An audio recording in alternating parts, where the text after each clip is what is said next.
Dinas Koperasi Usaha Mikro Wan Tenaga Kerja Banjarmasin menyediakan posko pengaduan bagi pekerja yang ingin melaporkan keluhan terkait tunjangan hari raya.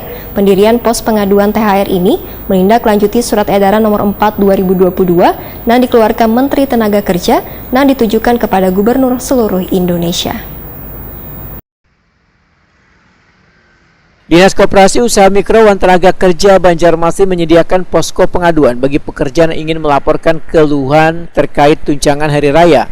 Kabid Pembinaan Hubungan Industrial Diskopumker Banjarmasin Samsudin Wahitakuni Prima TV jelang tengah hari Rabu 20 April 2022 memedahkan bila pos pengaduan THR telah disediakan di kantornya Jalan Pramuka Kompleks Semanda 2 Banjarmasin Timur wan di masing-masing sekretariat kantor Serikat Pekerja.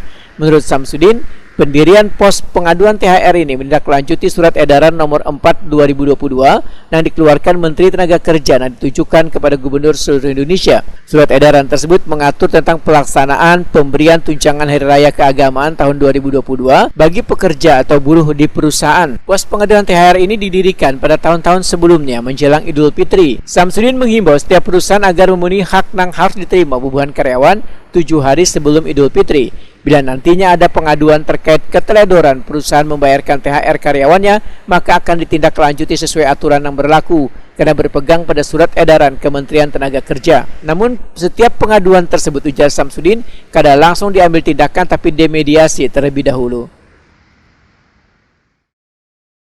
Beda lah. Iya, Pak. Nah, ini dari pemberi kerja, dari sampian-sampian masing-masing ini wajib memberikan THR kepada sampian selaku penerima kerja. Ada batasan nantinya lah, Pak. Berapa yang diberikan tuh, Pak? Batasannya ada di surat edaran ada. Ada sanksi nggak, Pak, bagi yang kada memberikan?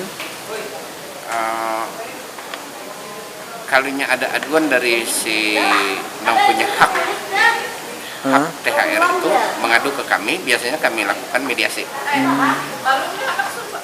Kami surati di mediasi, ada bipartit dulu, mereka artinya sesama antara pekerja dengan pemberi kerja melakukan dialog. Iya. Kemudian kalau ternyata bipartitnya itu kada puas, itu biasanya melapor lagi ke kami.